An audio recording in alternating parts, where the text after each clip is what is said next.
was the conversation that we had before about these topics about global changes and the role of gender. I Profesor, mean, disculpe, ya estamos en directo. okay. Gracias, Carla. Okay, good day, Smita, Adriana, and Armel. It's a pleasure to have you here.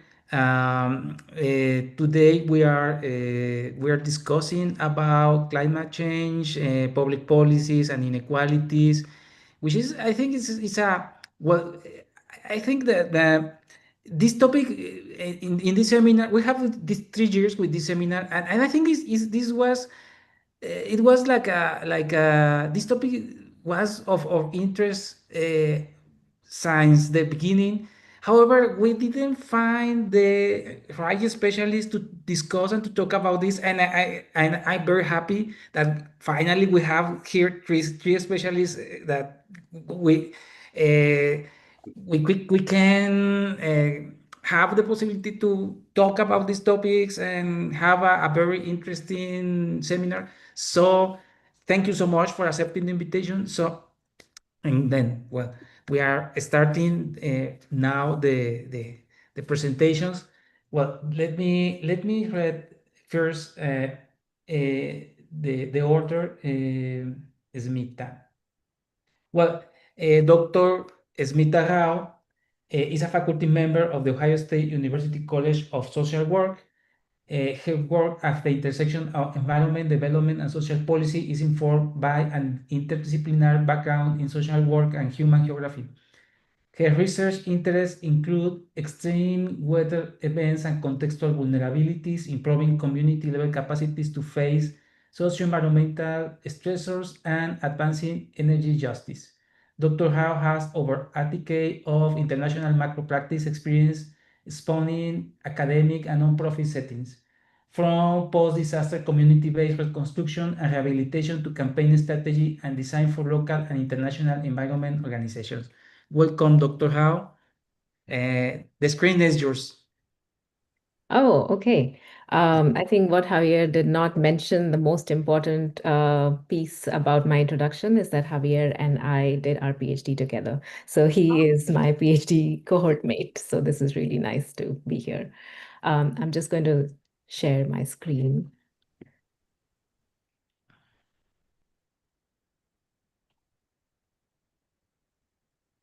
Is everyone able to see the screen okay? The full Yes. screen? Okay. All right. Hi, everyone. Really nice to be here. And like I said, it was a pleasure just to be in the same Zoom room with Javier, which brings back a lot of memories. So nice to be here.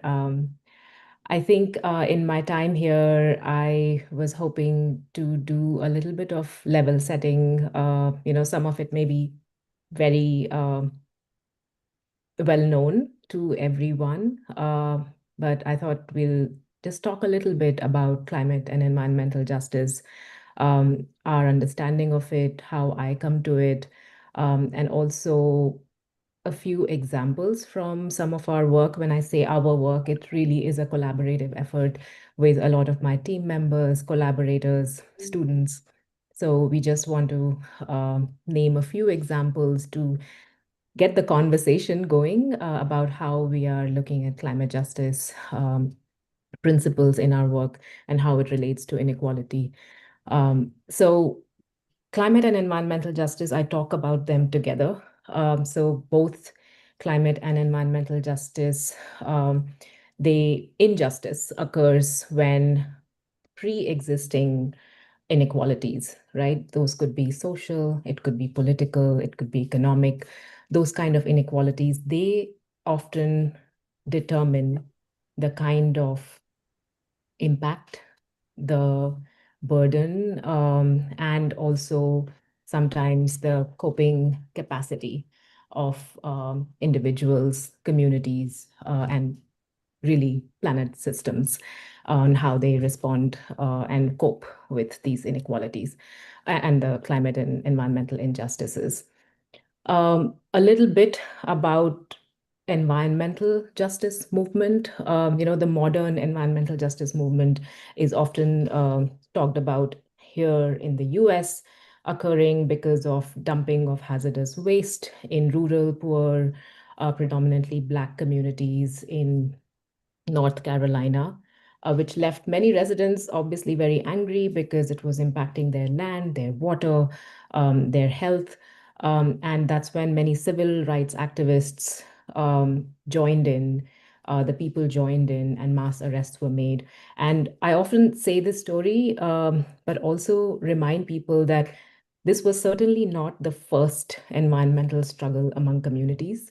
I'm from India, and communities in my country, communities in Mexico, communities in other places have always sort of organized around these issues, because the social and the environmental is not necessarily two separate issues. It is the air we breathe, the water we drink, where we go to work, where we live, where we grow old.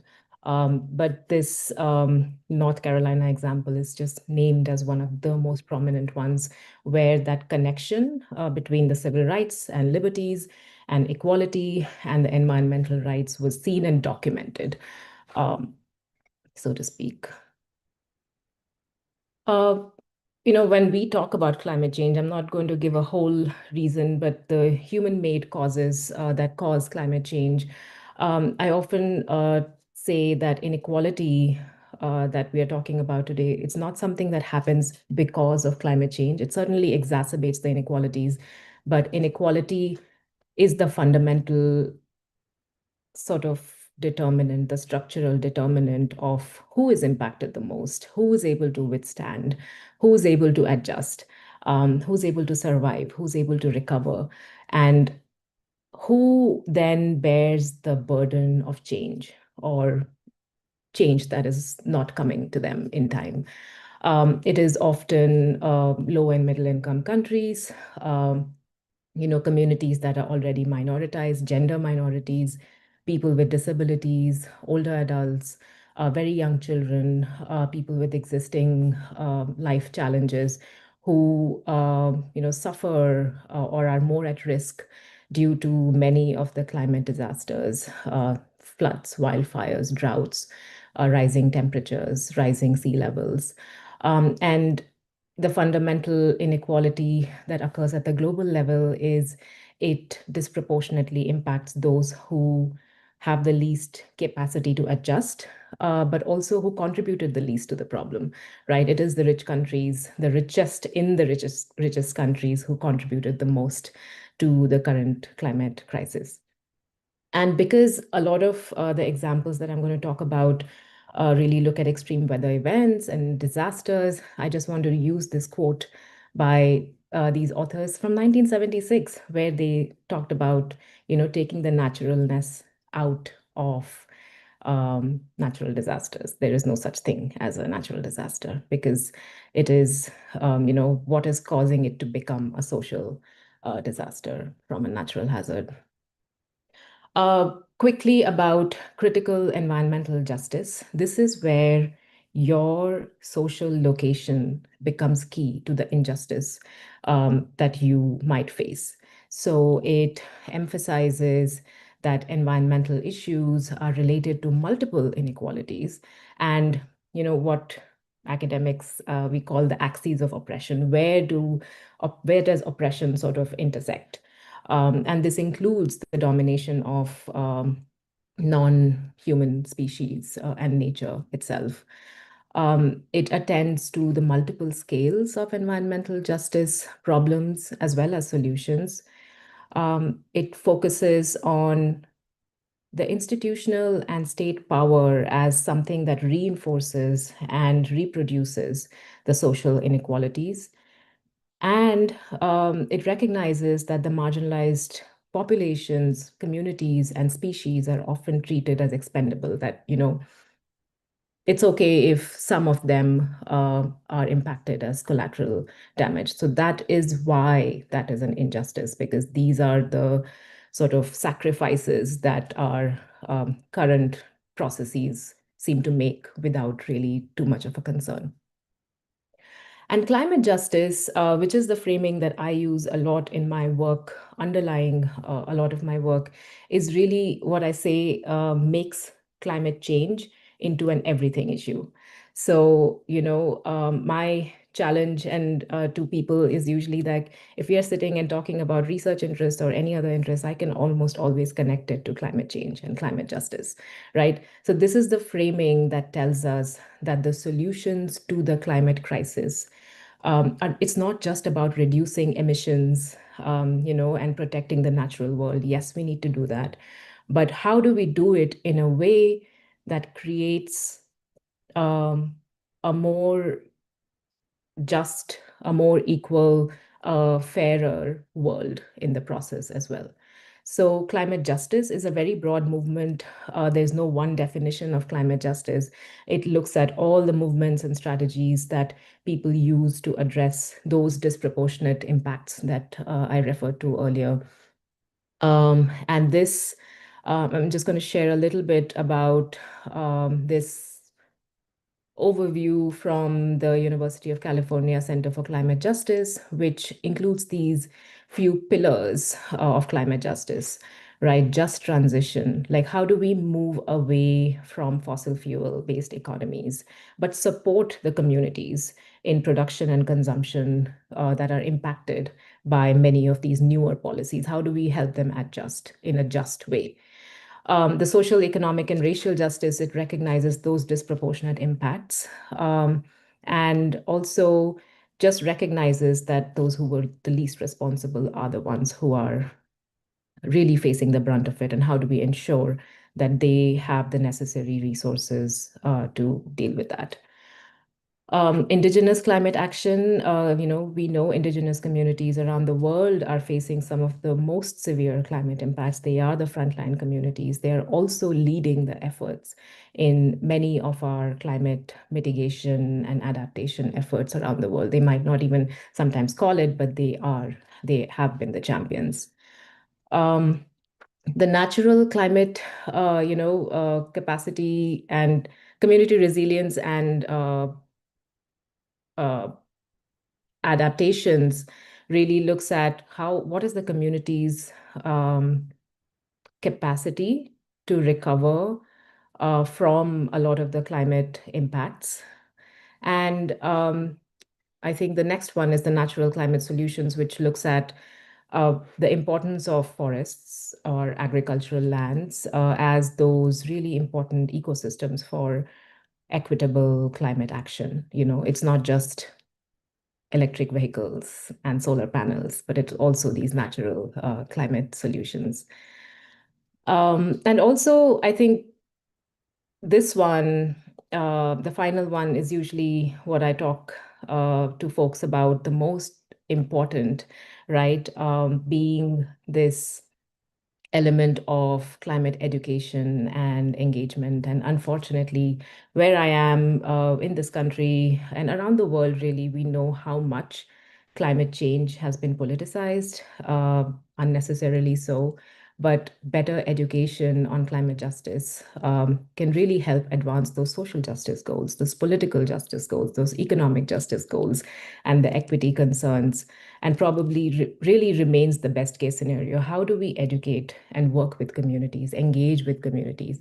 Because it is impacting communities, even if we don't name it, right? Even if we don't call it climate change because people don't like it. So now moving on to, some of examples from our work. Many of you might know that social work, I'm in the College of Social Work here, it's a practice-based discipline. A lot of our scholarship focuses on improving systems and policies to improve the life chances of communities that we work with. So often it involves working with individual community members, organizations, but it also extends to systems and communities and collectives. So as social workers, we work across those social environmental levels, the micro, meso, macro that we talk about. One strand of our work really looks at extreme weather events. Those are some of the most, the biggest impact of climate change, right? And Our work looks at extreme weather events and contextual vulnerabilities. Who's most at risk? Who's most impacted? Who has the least access to resources? Who's able to withstand it? Why are they able to withstand it? Who's not able to withstand? Why are they not able to withstand? So important to note that extreme weather, again, does not create the inequality. It sort of reveals it.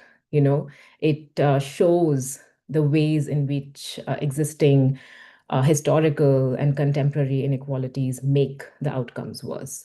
So I've included some QR codes of some of our studies that just showed a bunch of, we looked at different kinds of data to see who's most at risk. Housing security, the US has an affordable housing crisis. So maybe people who are living in poor quality housing or people who are unable to afford homes, how will they even think about disasters and preparing for disasters, right? Some of the results, we found that presence of an older adult at home was associated with higher preparedness. So that is very interesting. What's happening? Is it just life experience? Because we also know from the literature that older adults are some of the most vulnerable. So how are they more prepared? What can we learn from there, right? We also know from the literature that, again, older adults living alone without social networks, many of our older adults around the world are more socially isolated. They will likely not have a communication plan or an evacuation plan when the time comes. How do we make sure that our systems are equipped to, deal with or work with or assist a lot of our older adults? How about communities in affordable low-income housing, which are often not great quality? How about renters? We know from the literature that renters are significantly less prepared because they cannot make those adjustments in their house. They are often, again, not able to weatherize their homes to deal with a lot of these changing climate and extreme weather scenarios. And we also found, not in these two studies, I think, but in another study that, extreme weather only makes news when it's really devastating. But a lot of times, many older adults and other community members, like people with disability, talk about how it's preventing folks from accessing their everyday needs, essential health appointments, medications, social engagements that are so important to live and thrive, and for your health and well-being. So there were a lot of studies that we were looking at, literature that we did not conduct, but also research we conducted, which kind of brought all of these different ideas together. So based on a lot of our learnings, we were looking at collaborations. Who do we talk to? Who do we work with? So we can talk about older adults as if they are a community, or we can work with the older adults, right? So this was another study which was published last year, but it has taken, 3-4 years to do, where we looked at extreme heat, right? Extreme heat being one of the biggest kind of silent killers for older adults. Because our bodies, as we age, lose that capacity to cool down, right? So the inequality shows up in many different ways. It's the physiological reasons, the lack of cooling solutions, who's able to cool themselves down, who is able to afford many of these cooling solutions.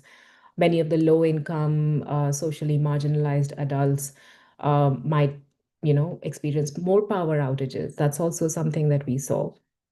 So this was a rapid review of 41 studies published between 2010 and 2024, but mostly looking at not, that older adults are vulnerable, but what are they doing? How are they coping with the heat? What are the barriers that, they face, and how do we then look at what needs to be done?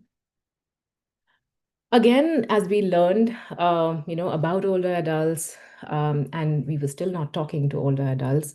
So that's been the focus of a lot of my current work, where I'm not a gerontologist, but I work with gerontologists who have been working with older adults in the community to really bring in their perspectives into this work, right?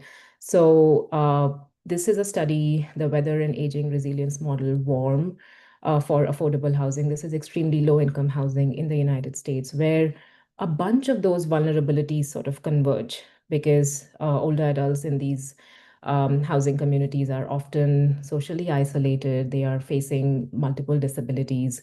They are often, much below the poverty line, and are unable to make ends meet. They don't have a steady source of income.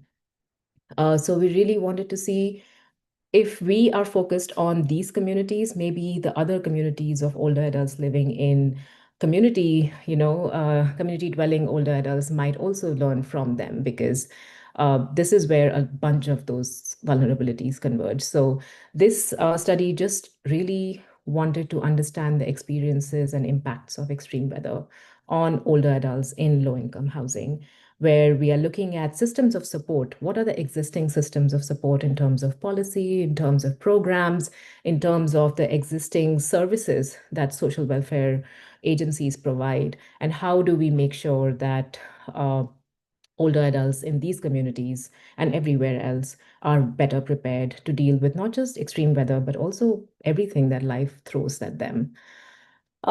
This is community engaged research. The scholarship takes 100 years, but not 100 years, but we just got our first manuscript from this project accepted. I'm hopeful we can share it soon. But we wanted to make this useful for the community members and service providers. So it was important to make sure that practice element remained important, right? And so we created this toolkit for human service professionals, which really emerged from conversations with the service professionals and also the older adults on what needs to be done. How do these existing systems, how are they better prepared? And I know I'm kind of running out of time, but just another link to a study, because it sounds like there's a lot of problems, but looking at solutions too, right? This is a link to a study where we looked at existing social welfare policies in the US to see if, these social policies can be the shock absorbers to help build people's capabilities, helping them live better lives, aimed at some of the most underserved communities before a disaster happens, so that it also helps to build climate resilience in terms of how they can be better prepared as individuals, families, and communities. We also look at radical alternatives and models of change. We know what works. We have the solutions. Too many times, it just feels too radical. But it's the same cliche of if not now, then when, because it's only getting worse. Um, Incremental growth. I mean, there is a little bit of wiggle room to ask for radical alternatives, but also kind of make your peace with the growth being incremental. But that's where the solidarity models come in, where we don't look at the single issue. I'm not just a climate justice scholar. I can see how it interacts with housing. I can see how it interacts with social justice, gender. And so making sure that you are showing up and making those connections to all of those multiple inequalities in our society. And to recognize that the social and structural barriers are important to address the root causes of what has caused the climate crisis in the first place, that inequality that I'm talking about. And of course, this is something that Javier will recognize. Environmental and social justice are one struggle. It is not something out there. I think we are all in this together. So yeah, I think that's it from me. Thank you so much, Smita. I think it's very, very interesting, this idea about climate change and climate justice, and the opposite, the climate injustice and climate inequalities. I think it's a very provocative idea. and and also the importance of looking for specific populations, because when we think about environmental extreme events, we usually we think in the general population, and we assume that the population has the same capacities, and it's not the issue.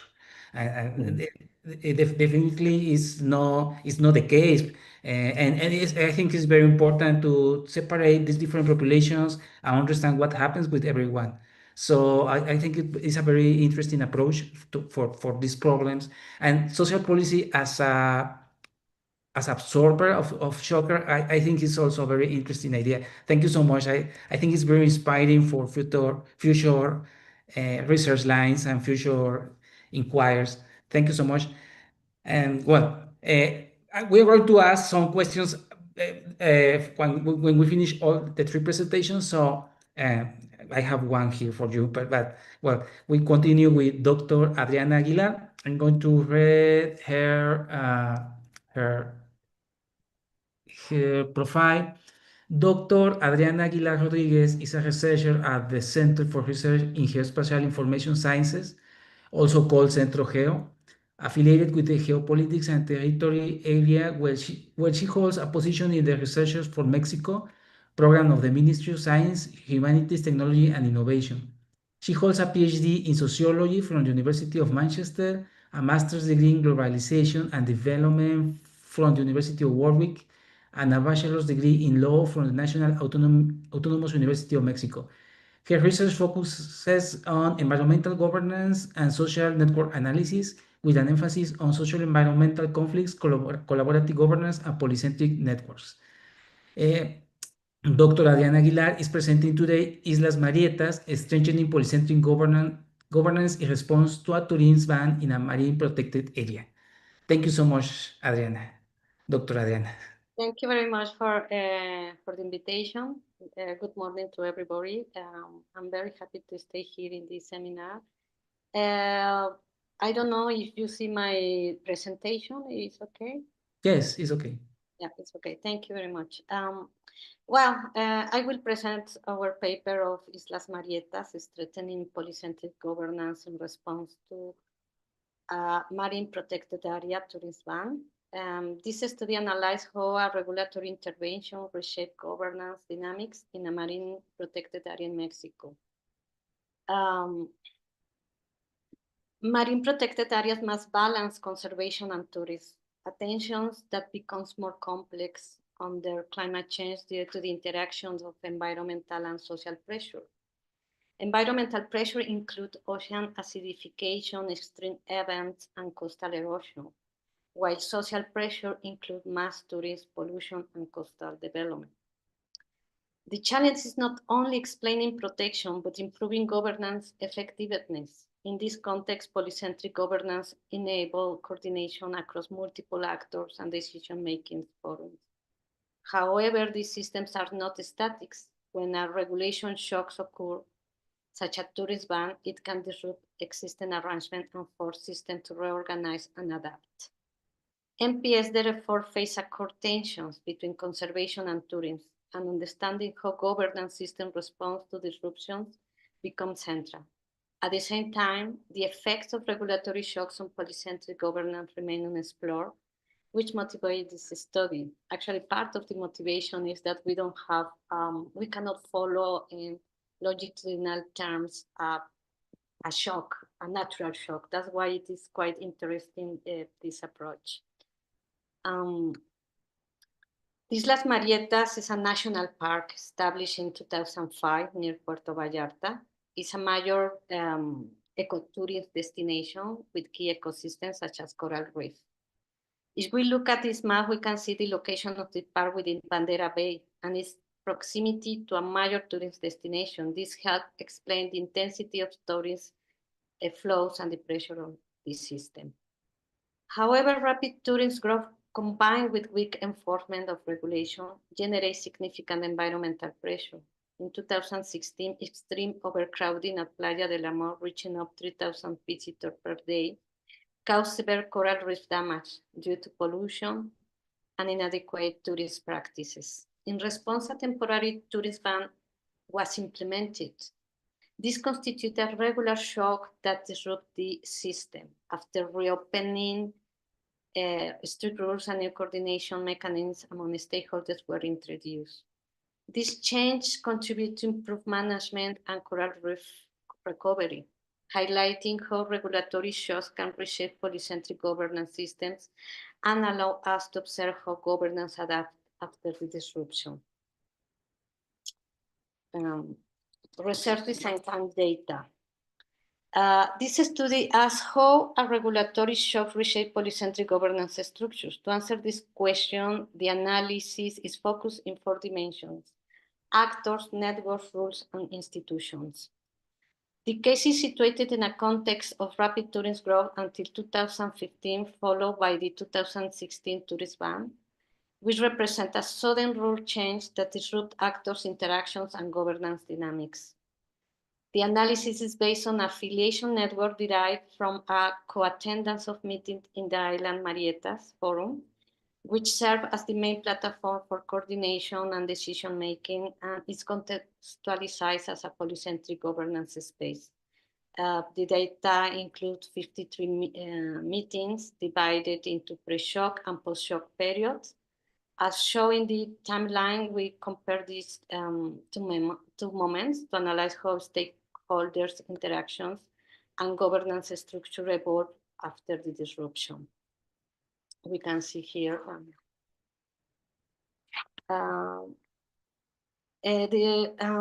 we construct affiliation network based on attendance at meetings and transform them into a stakeholder-to-stakeholder network. Yes, and this allows us to analyze how governance structures change over time by comparing pre-shock and post-shock configuration. This is a longitudinal study. So for that reason, we examine key global metrics such as density, which capture overall connectivity, centralizations, which means who are the most important actors in the network, and reflect hierarchy and transitivity, which indicates clustering and cohesion among the network.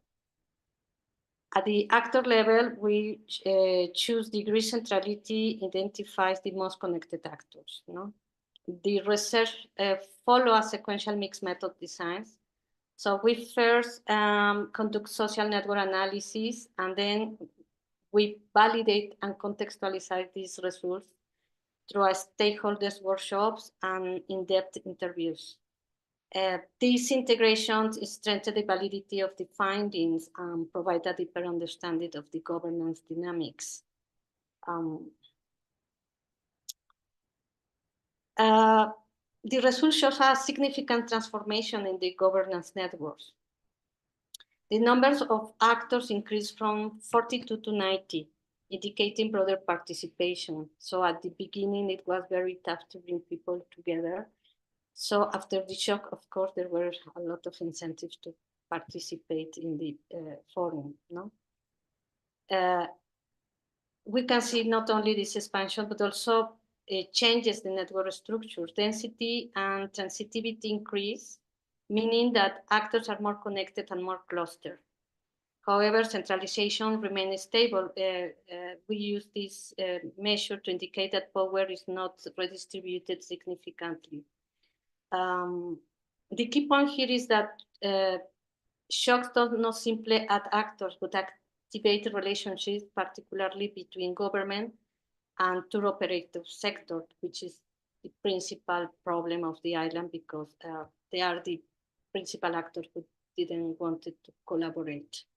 So this increased interaction facilitates, of course, faster coordination and suggests a potential increase in trust and collaboration among stakeholders, especially those who are tough to bring to the negotiation table. Here is, if we compare these two networks, we can clearly see how the network changed.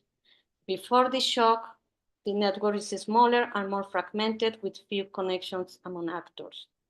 After the shock, the network becomes much larger and significantly denser, with new connections emerging, especially between governments and tour operators.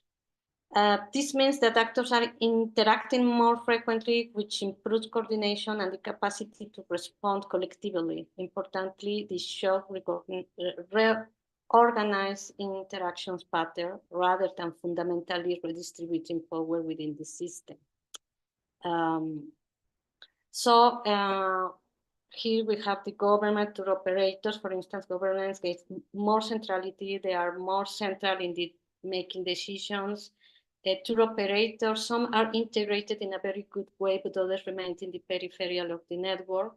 And NGOs reduce their centrality despite their efforts in advocacy and monitoring. So that's quite interesting because the government basically take more active actions in the network. No? This is another way to see the results, and we did a centrality analysis, and the figure shows how centrality changed for each actor between the pre-shock and the post-shock periods. The bars represent whether actors gained or lost connections. We can see that government actors show the largest increase in centrality, meaning they become more important in coordination, in terms of coordination hubs. Tour operators show a mixed response, while NGOs and researchers generally lose centrality.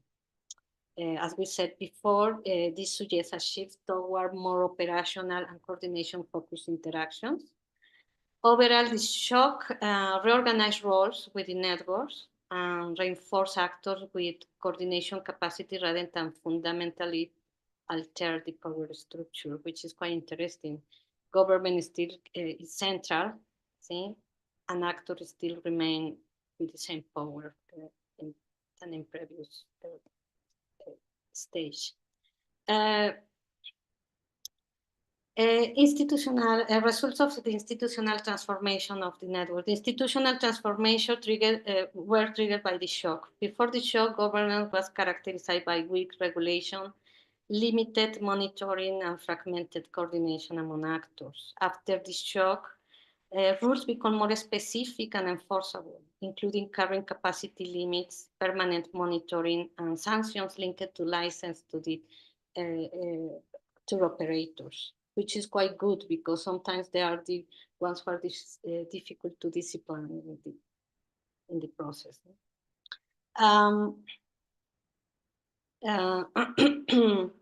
At the same time, new governance arrangements emerge. As we can see in the timeline, the shock mark a turning point followed by the creation of new forums such as the Advisory Council, formal collaboration agreements, and new zoning rules. These demonstrate that shocks not only change rules, but also reshape institutional arrangements and strengthen governance capacity.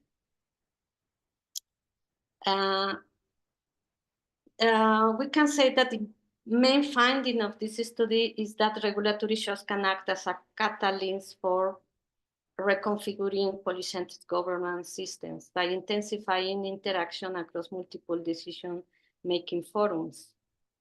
After the shock, we observe increased stakeholders' participation, denser network, stronger coordination, more formal rules, and the creation of new institutional spaces.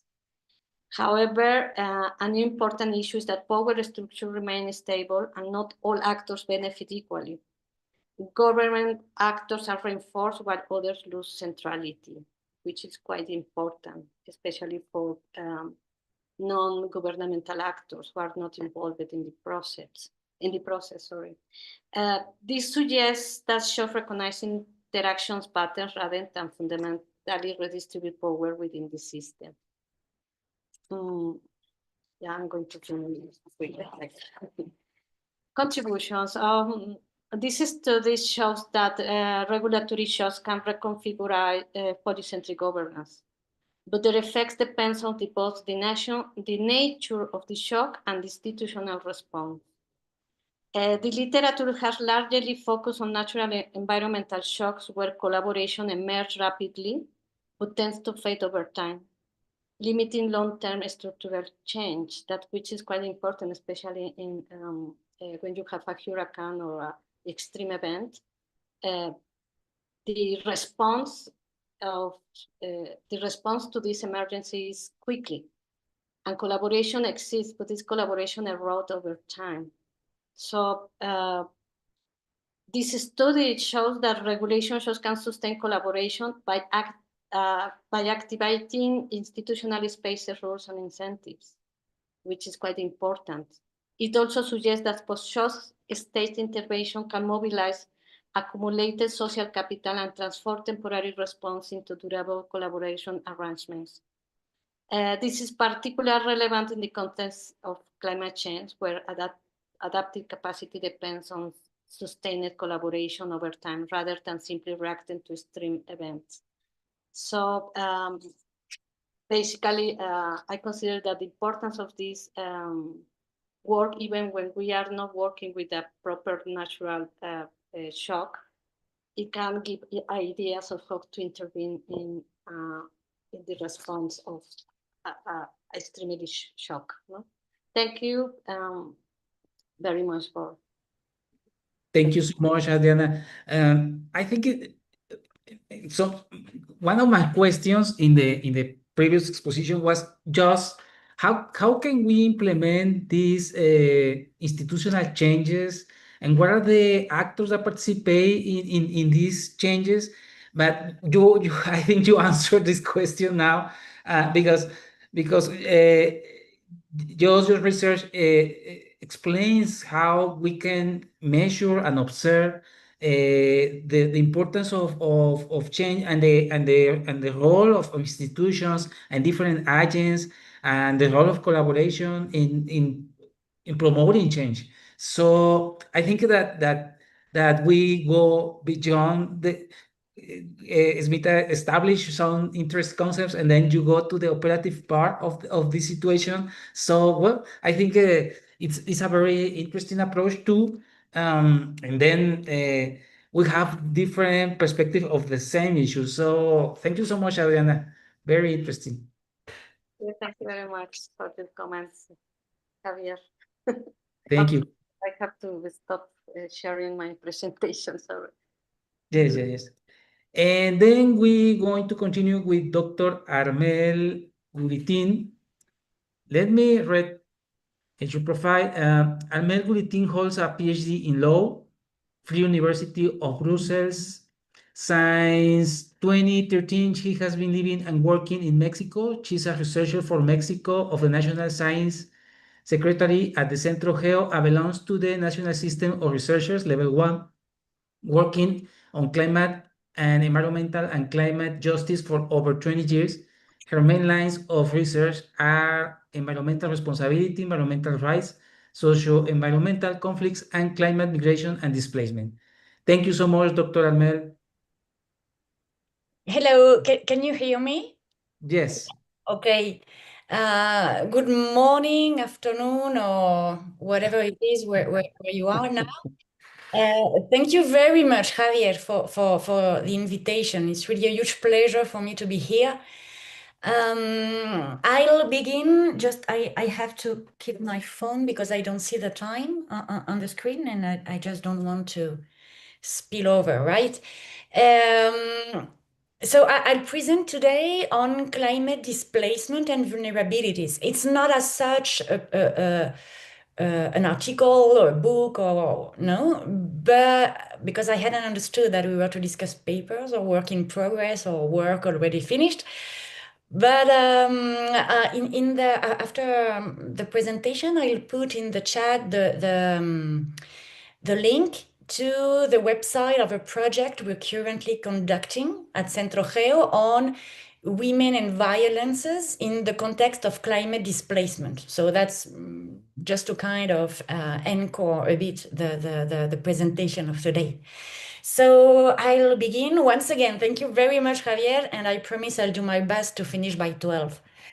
So, first of all, climate displacement and climate migration and immobility remains a bit of a fairly recent field of study. I'm not saying that it just began recently. It's been studied for 20 years, more than 20 years. And of course, it's a phenomenon that has always happened, in the human history. But the reason why I'd like to present it in a nutshell is because there's still lots of misunderstanding on the phenomenon, beginning with the concepts. Because when you read on climate displacement, climate migration, Sometimes you can see that some persons use some terms without really defining them, without really identifying what kind of mobility we're talking about. So I'd like to propose a distinction that is currently applied by the majority of researchers and international organizations, and even at the national level, for example, at the Mexican national level.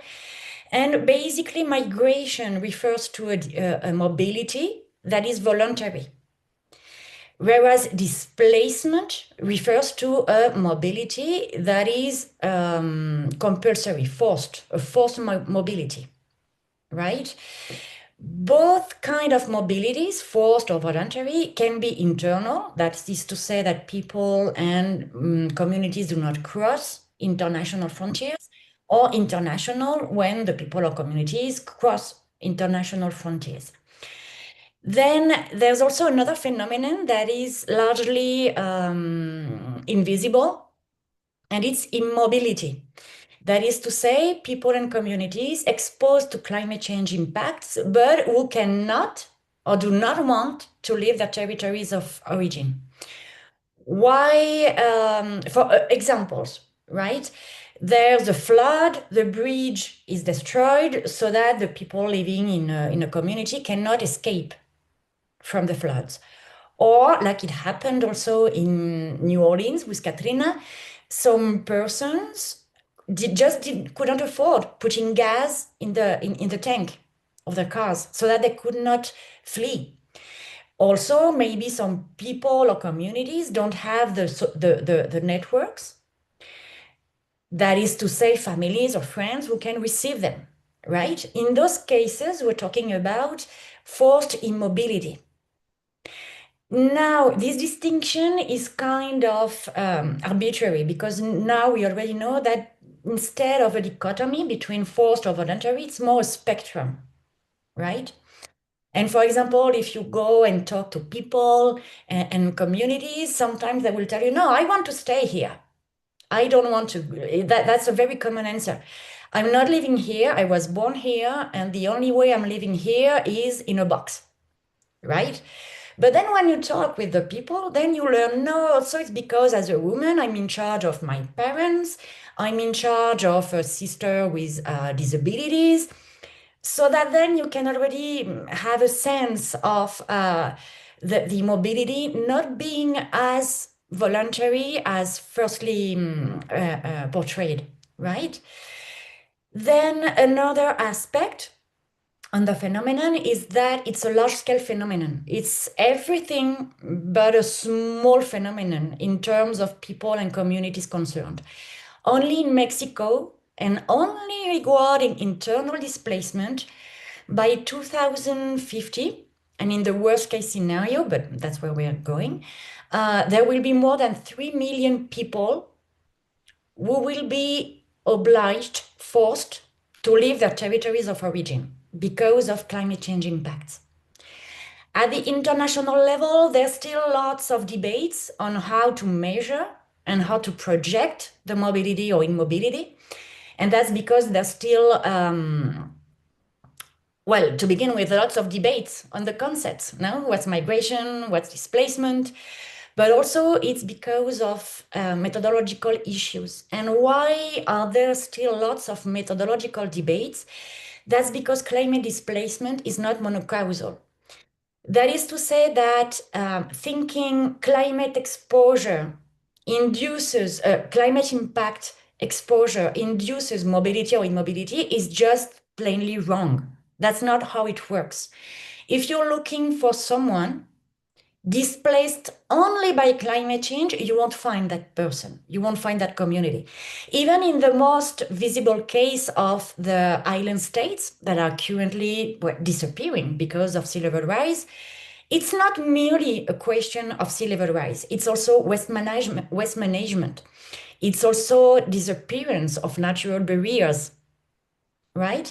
So if you're looking for a purely displaced climate, a person displaced for exclusively climate impacts, you won't find that person and you won't find that community.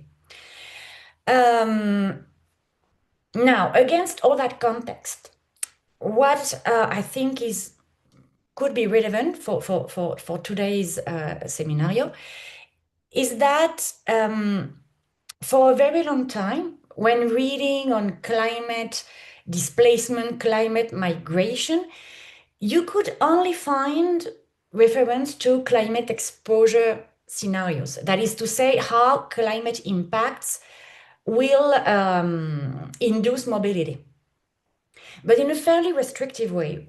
I think that it can be explained by the whole context, because for a few decades, all the specialists on migration and displacement denied the existence of climate factors inducing mobility.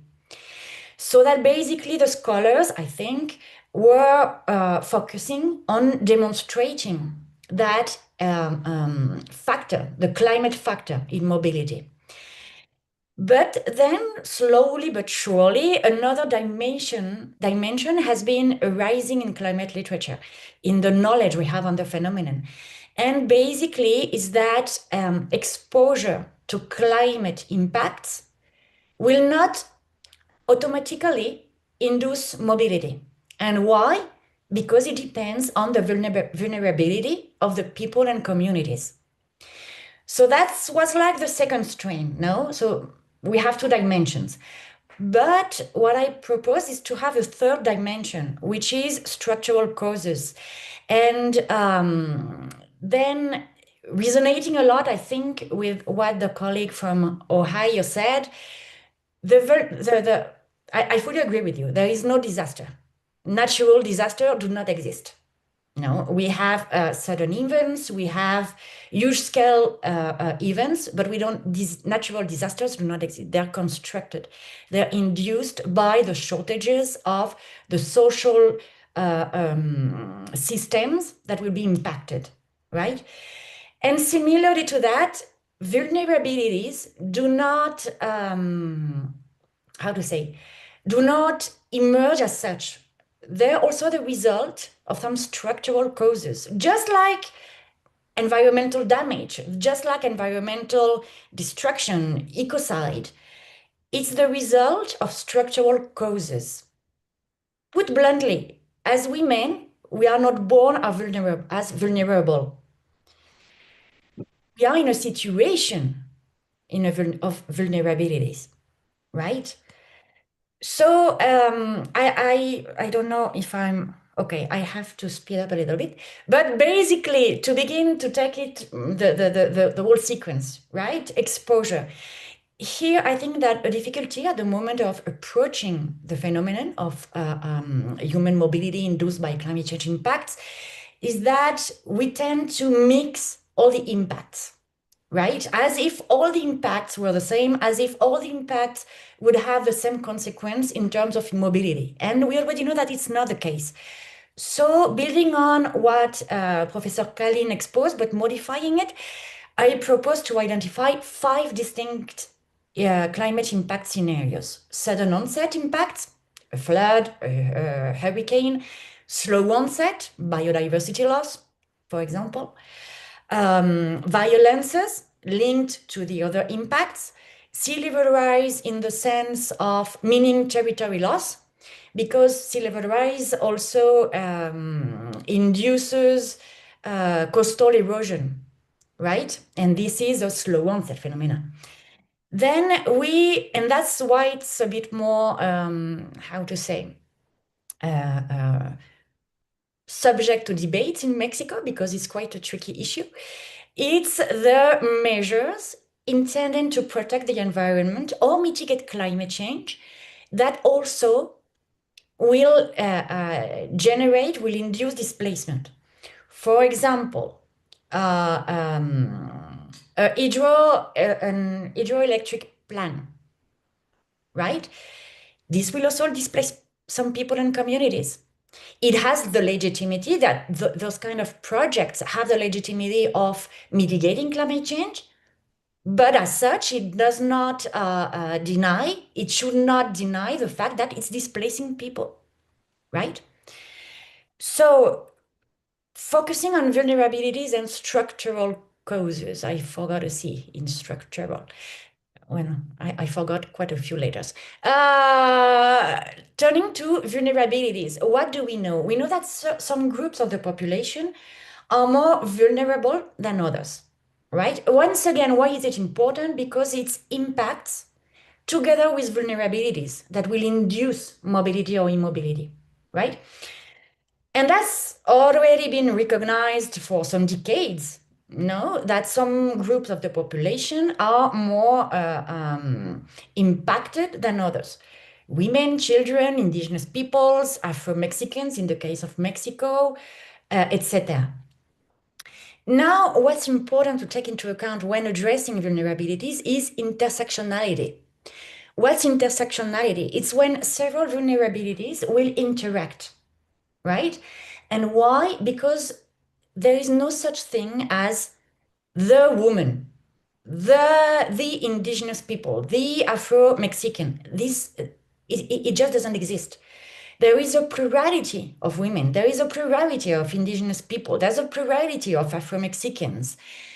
And so that they're not monolithical. I don't know if that word exists in English, but they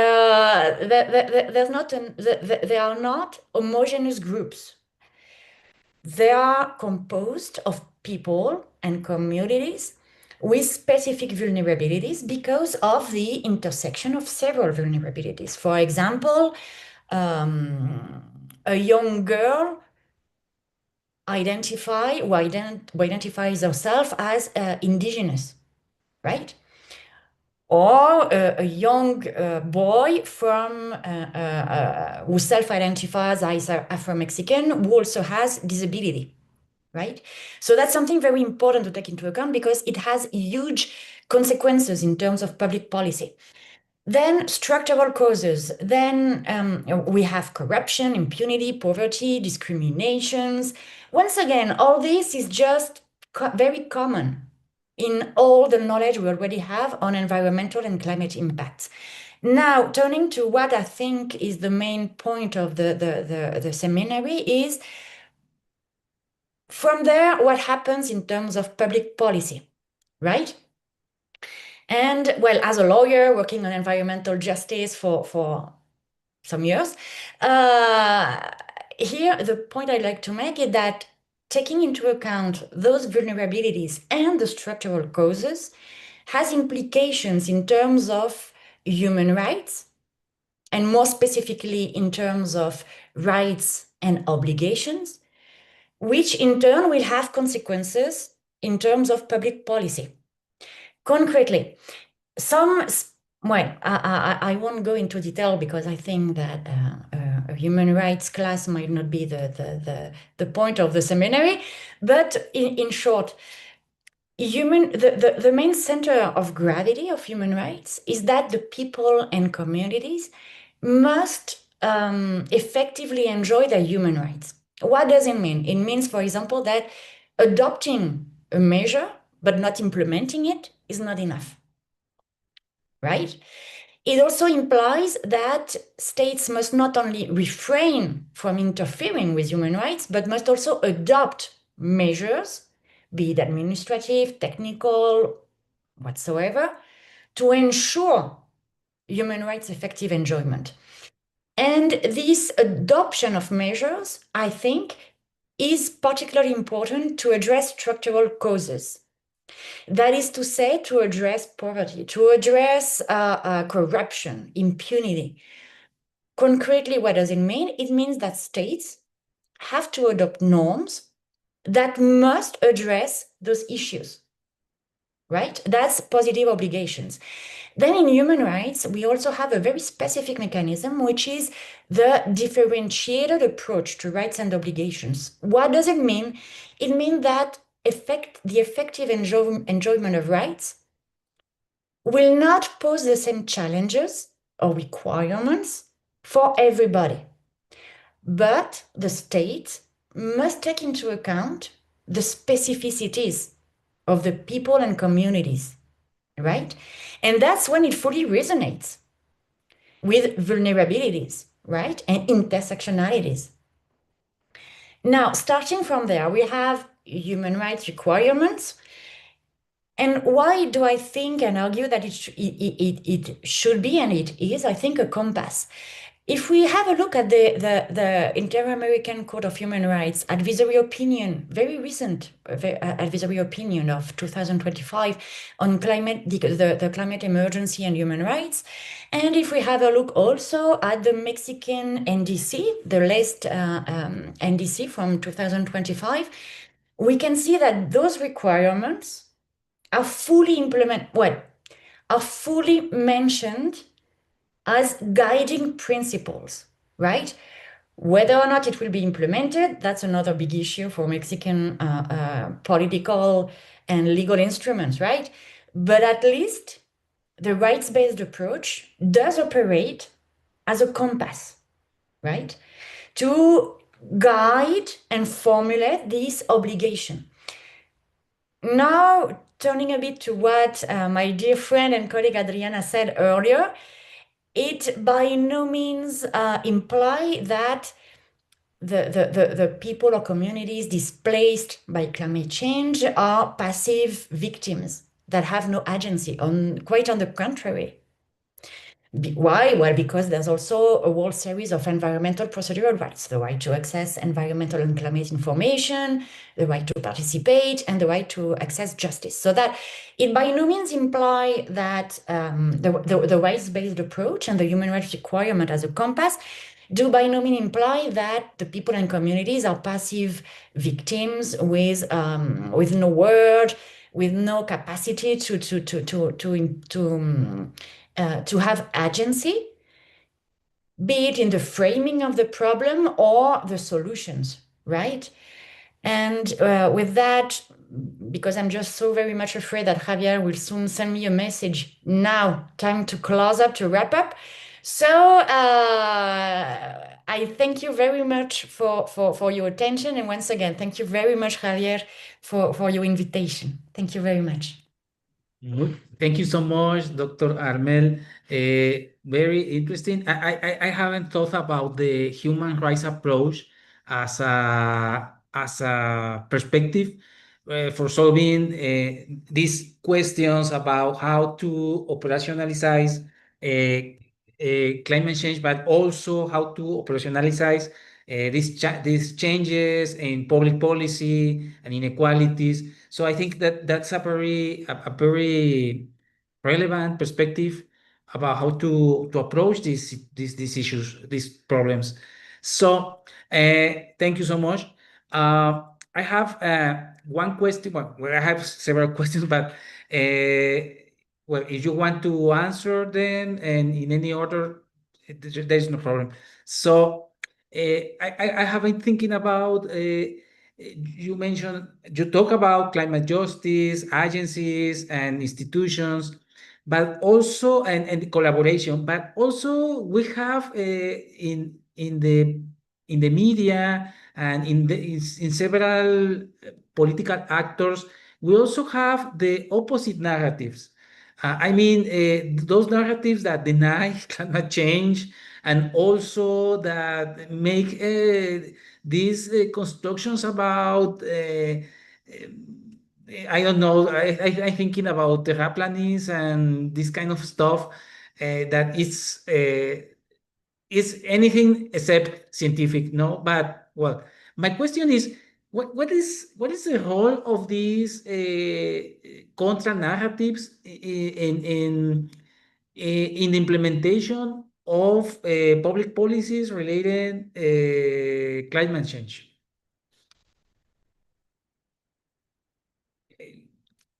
I think. Go ahead, Adriana. Okay. Sometimes, of course, there is not a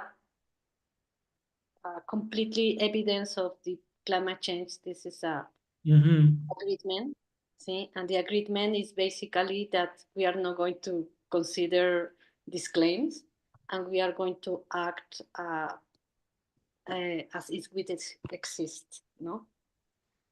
And there are a lot of evidence of the role of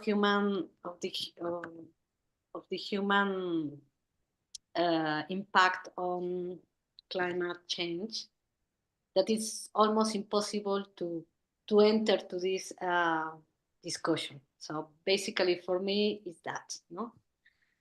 But the role of this, it has created a lot of research. So basically, the counterfactual is that we have a lot of evidence of the climate change, and the evidence is at all levels. No, if you go to the local level, you can see what is the problems of climate change. The islands, the rise of the sea levels are also evidence of the climate change. Yeah, the increase of temperature is another evidence of the climate change.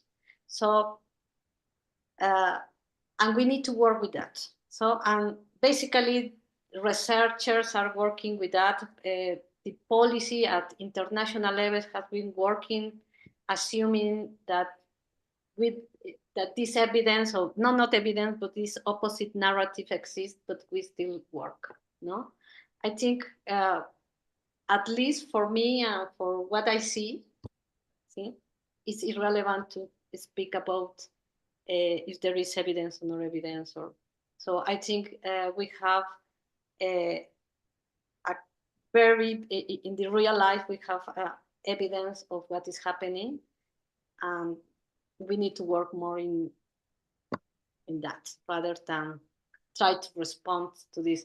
And of course, nowadays with Donald Trump and all of these politicians who try to move the policy to their specific issues, it's irrelevant because it's not irrelevant in terms of money, in terms of resources, in terms of, because basically every time a government denies that it happens, that's the real problem. If they deny, there are resources that are not provided to the problems that we are facing for the climate change. So for me, it would be the answer. I don't know if it is a good answer, but but that's relevant, no? For instance, in Mexico, after the new government, the government has taken a lot of resources to for environment, and so that's a disgrace. So yeah. Thank you so much, Adriana. Anyone else? Smita. Yeah, thank you, Adriana. I think it's a good question. It's a huge issue, and I mentioned that in the final slide, right? Like, we are living through this. At the same time, a lot of environmental and climate justice folks will also tell you that it is also not a new problem, right? Climate justice and environmental justice activists have always worked with this opposition. It is heightened right now. It's a lot more. And it's also a few powerful actors who are always against it for some reason, right? That's the source of a lot of disinformation and misinformation. But when you look at the common people, like communities, like there is this huge study by the Yale Climate Communications Group that looks at climate change in the American mind. I'm talking about the American example, where, yes, there is a small percentage of people who are absolutely convinced that it's not happening, right? Climate change is not happening. But a majority of people are on that spectrum of like, it's maybe a concern to it's a huge concern, right? And those are the big community, the chunk of community that we need to be working with. How do we move people who are on the fence to, show that there is evidence happening? Also, I think this is again something that we do as community engaged scholars sometimes. You often don't talk about climate change to communities. That's not what you start with. You start with what is the community priority, what is the challenge that they are faced with, right? As our colleague Armel said, Dr. Armel said, right, it's never just climate change.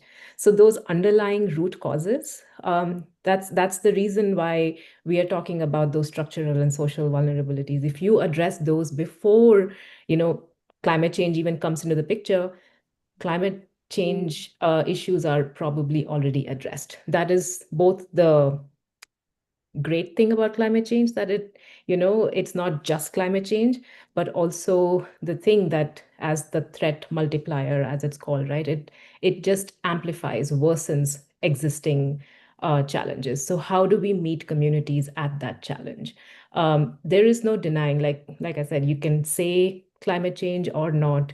You can meet communities in terms of where they are facing the challenge, in terms of information exchange, in terms of making sure that they have access to the right kind of information, in terms of making sure they have the access to the right kind of resources as well. So it has always been a challenge. It was never easy. It is just, I feel like it. I spoke to one of the famous scholars, Dr. Dorceta Taylor, who's also an environmental justice scholar in the US, and she says, it's always been a wave. So we are on that wave of very high opposition right now, but it was never no opposition. Even when 10 years back, it was not like people were on board. Maybe they were saying the right words, but the action did not really merge with those words. Thank you so much, Esmita. Dr. Armel? Thank you. Yes, I'd like to mention three things. First of all, for those who have a particular interest on this issue, the Inter-American Court of Human Rights, in its advisory opinion, has been denouncing the whole misinformation that is right there, And I think that it's important to bear in mind that it's just I have an information, I disagree. But there's a whole campaign. It's really a very organized movement with a very already clearly identified financing, and here it will come. No, I let you go and dwell on that. But I mean, that is not a narrative that is, how to say, emerging like how to say, autonomously, right? It's really a whole campaign. It's an organized campaign with financing to misinform on climate change. And that's been firmly denounced in the Inter-American Court of Human Rights advisory opinion of 2025. The second point I'd like to make is that turning more to the kind of how do the peoples and communities identify a climate change impact in their day-to-day life?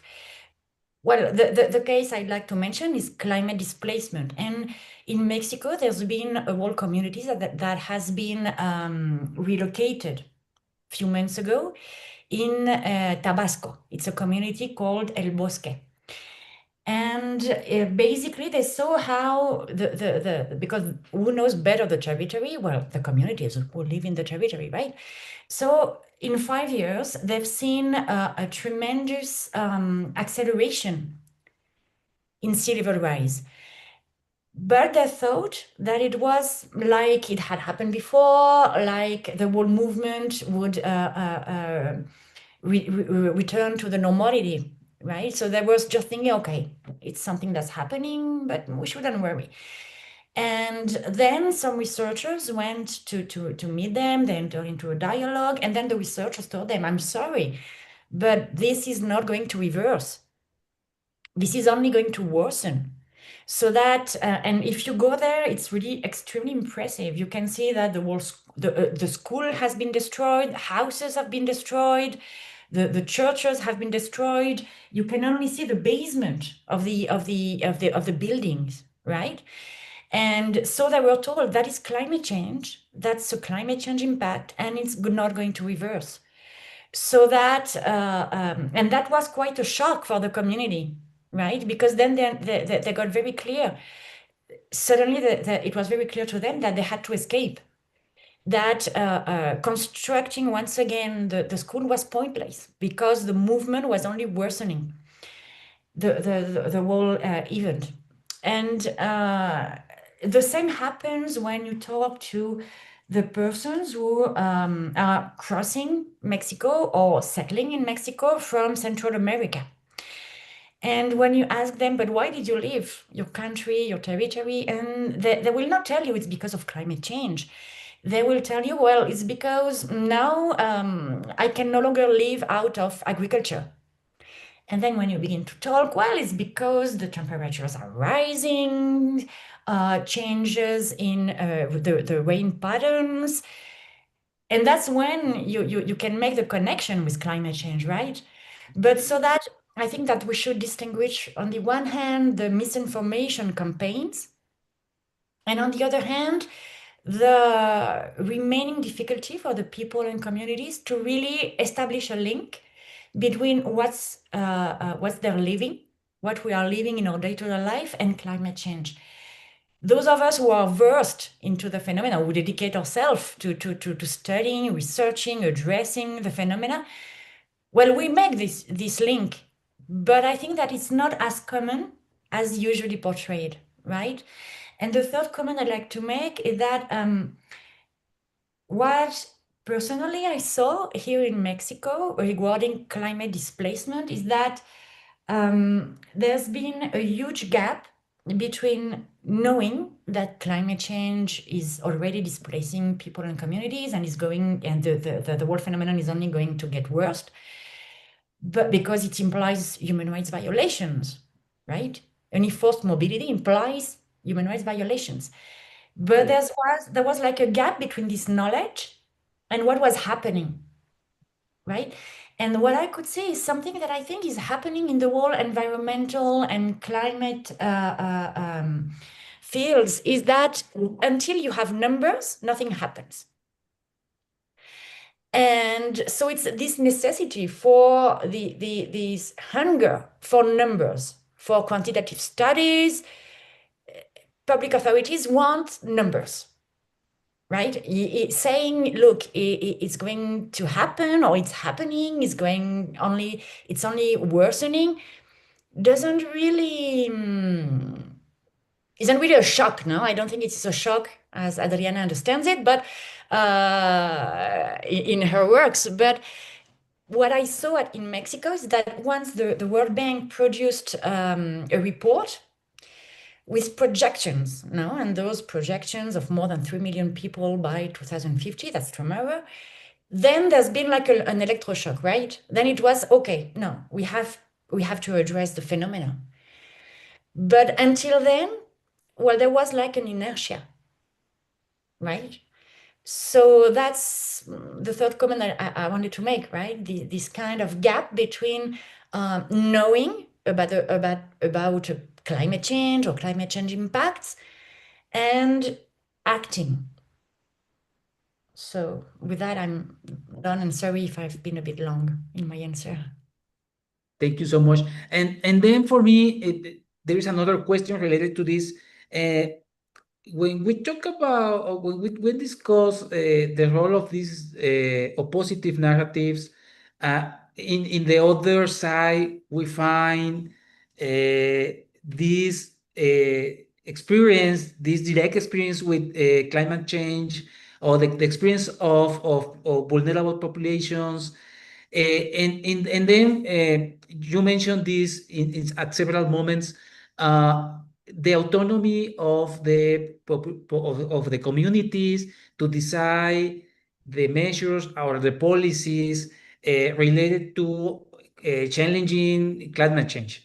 So, because if we are expecting policies at the federal level, maybe this is very far from the reality of these people are experiences. So for me, my question is, what is the role then of the autonomy or of the power of empowerment of communities deciding or taking measures about climate change?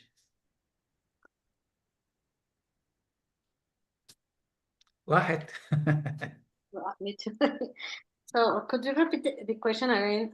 So what is the role of the community autonomies? policy, public policy. Yes, deciding about measures of actions or policy related to confront or to challenge this this change in patterns of weather and of I this. mean, yes, it's a big role.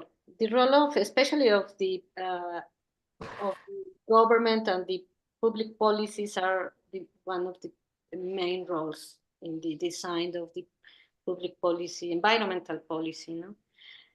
What is important, especially from my area of governance, no, is you have like two types of making policy. No, you have a centralized government that decides the policy, the establishment of the policy without taking in account the different groups and organization and communities and so on. So you will create a policy that is not going to work for many reasons, because actors are not engaged, they don't feel represented in the policy agenda, because they are not taking in account the real needs of people, because they are not creating the process in which you have to implementing the policy. So you have to get capacity, and part of the capacity are the communities. So in a centralized system, yeah, you don't have problems of coordination because you don't need to coordinate with anybody. Yes. You don't have a good policy. Yeah, what happened, especially in the area of climate change and environmental problems, is that if you have a decentralized system, when you are taking account the real needs of the people, are taking in account the people participate in the process, you are going to have a better outcomes in terms of public policy. But what is the problem in this context of decentralized system? The problem is that most of the time you have coordination problems. Why? Because you have different interests and you need to reach an agreement or to create a process of collaboration in order to get a single policy. No? So, but I think that's the way we have to do it, because the other part, the other process is not working at all. Yeah.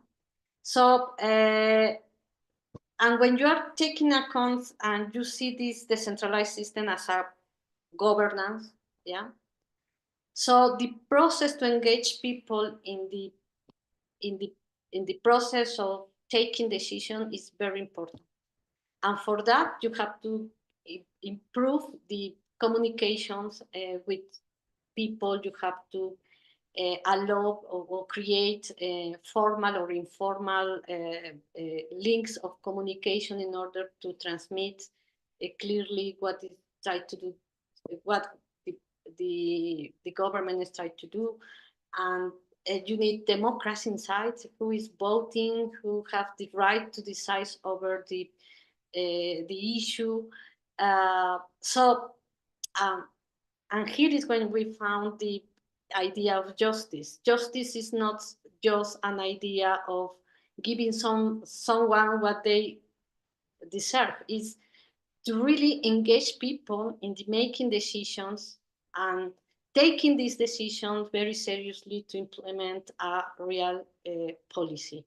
So for me, it's more a matter of the process, yeah, to really get into a real environmental justice. You cannot impact the life of others if you don't allow them to participate, yeah, in equal conditions. So for me, it's clearly, no? And of course, there are problems in the process of implementing, and there are process of learning, and there are things that are not going to work. But if you respect the process of taking decisions and identify the real issues of the real problems of the people, you can advance in that. No? For me, no. Okay. From the point of view of networks, and of course you need resources and you need other things that have to be a companion of the public policy. But for me, that's the real democracy. Thank you so much, Adriana. I will echo everything that Dr. Adriana said. And, when we talk about climate change, it's this global issue, but a lot of the impacts are very local. And similarly, the solutions, they can be global and national and federal and centralized solutions, but a lot of the solutions are also very local. So those local elections in every place, the locality, the neighborhoods, those are the people who actually will come together to care for each other when the time comes, such a time comes in terms of extreme weather, for instance. So who we elect locally has that ripple effect on who then is responsible for those central policies, the federal policies. It's not easy, it's murky, it's complicated, but at the same time, it's never one or the other. It is because right now, as you can imagine, the federal piece is going in a completely different direction. But it is a lot of local governments and local organizations and local democracy processes, which is not just elections, but everyday democratic procedures that are really taking those elements into account. And that's where the empowerment and conversations about the local power building comes into play. Thank you, Smita. Dr. Armel. Thank you. Two short comments. First, I think that when thinking in terms of communities' involvement, it can be very useful to locate it within the whole environmental justice movement, but the distinctions, right? Where you can go from environmental racism to environmental procedural rights, access to information, procedural consultation, participation, access to justice. And then you have the critical strand. The critical strand of environmental justice or climate justice is not thinking in terms of what do we expect from the state, but it's a whole thinking that is outside of the state. Very concretely, the question is, what do root communities perceive? How do they frame the problems? How do they frame the solutions? And it's also a critical eye on what can be seen as root communities organization. For example, you will have studies on this association is officially representing this neighborhood. But then when we analyze this association and its members, well, we realize that from from a social demographic perspective, they have nothing to do with the people who live here, right? Or if you have to pay a lot to be a member of the association. So I think that once again, seeing environmental justice in its diversity, in all the brands of environmental justice is a good way to kind of locate those kind of issues. And the second comment, I promise I'll be very brief, has to do on the abysm that sometimes there is between theory and practice. And that's, for example, where environmental critical justice can have, I think, a very interesting input. For example, if you think that people and communities' involvement is key, and I agree with that. But if you fully, bet on their involvement without taking into account structural issues, then I think that it can be counterproductive. And Adriana mentioned power asymmetries. And if you look at the works of a very dear friend, Marcela Torres from the Flaxo, she's been working and demonstrating that consultation with power asymmetries will give legitimacy to projects or measures that do not have such legitimacy. She's been demonstrating it in Mexico, in Peru, in many countries, right? So calling blindly for communities' involvement without taking into account power asymmetries, I think, is an issue. And then you can also have this call, and it's very common, more particularly when if you go to the US or if you go to Europe, and human rights defenders, territory defenders, environmental defenders should be proactive, should do this, should do that. But then you have the reality of what's happening in the countries. And in countries like Mexico, like Brazil, like Colombia, what's happening is that human rights defenders, territory defenders, and environmental defenders are being criminalized, are being disappeared, are being murdered. So I think that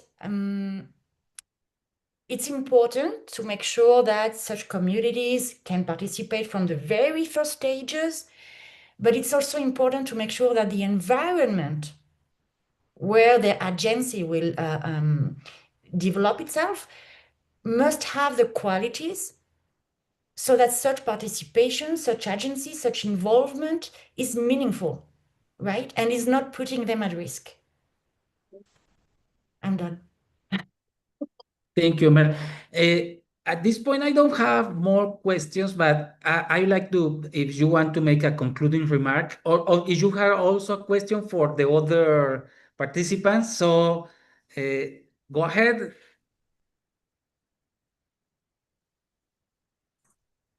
It's my turn. No, yeah, that climate change is it's difficult to address because it has many, it has effects in many areas of the life and among different kind of people. In part of my work, I always have been very interested in to know how people collaborate in order to reach some agreements. And it's an area that maybe is not very popular, yeah, but it's quite important, no?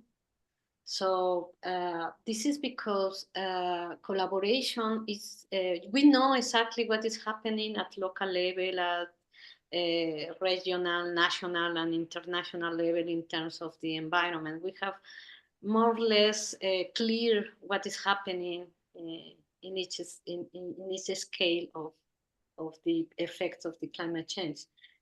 But most of the time there are not the tools and the process of how can we start working, yeah? And one of these is how can we get at least turning point when we need to start and we need to understand, yeah, what's important is to get an agreement among people, yeah, because it seems easy, but it is the most difficult part of the process, yeah. Even with communities, I have been working with many communities and among different actors and different people. They don't get they don't engage in a process of collaborations, yeah, because sometimes it's difficult to think how we start doing that, yeah. And when we study when we start studying collaboration, we can understand why there are great ideas that we cannot implement just because there are not agreements among people. So for me, it's a base of the process of climate change because we can reach many areas, yeah, or we can reach many solutions of the climate change, but there are no possibilities just because we have different ideas and we don't see the other counterpart as a part of the problem, no? Sometimes for me, one of the main issues is to understand how can we create mechanisms for collaborations and how can incentive people to engage in this process. Thank you so much, Adriana. Thank you so much. Esmita? Yeah, I don't have a concluding remark really, except community engaged research teaches you a lot. It teaches you to be humble because it recognizes those complexities that communities are dealing with, right? Like you cannot just bring this academic idea and say, hey, why, let's do this. So you really, it's the process. And that is the climate justice process. Like, how do you take into account the needs and priorities of the community and also work across those power structures and across different social ecological levels to really affect change. And it's a process. It's not going to happen like, oh, we had a great idea, it is solved. Yeah, here we are. I think it's a lifelong process for many of us, and it's an everything issue. So it'll take everybody to come in wherever direction they can. Thank you, Smita. Dr. Hermel. Thank you. I would just like to finish on a slightly more positive note, because I think that as it can very regularly happen when addressing environmental or climate issues, it can be a bit doomy, no? So just to say that at least in Mexico, there's been very recently an acceleration in the process of departing from the initial inertia, right? And right now, there's really an acceleration with the latest NDC, the process of adopting the National Adaptation Plan. There's also the report, I think I mentioned it earlier, on women, climate change, and human rights. So just to finish on a slightly more positive note, I think that at least right now, the climate displacement, migration, and immobility is clearly very high on the agenda. And also, thank you very much once again, Javier, for the invitation and having the opportunity to get to know Smita. Thank you. Thank you so much. Thank you so much for this remarkable session. I think that for me, the concluding the remarkable concluding statement is that we need more research in the topic, and we need an interdisciplinary approach also, because we have here three experts on social work, laws, and sociology, and we have in most of the cases we have a lot of converging points, but I think that this is necessary, this kind of discussions and conversations between different disciplines, and to establish solutions or approaches to attend this problem, or these different problems, because climate change is not an only problem. It's a plural. There are a lot of problems related to climate change. So thank you so much for this rich conversation. I'm writing you for other stuff after this conversation. So again, thank you so much for your time, and also enjoy your day. Thank you. Thank you. Really nice meeting you, Dr. Nice Ajay. to meet you. Thank you so much. Take care.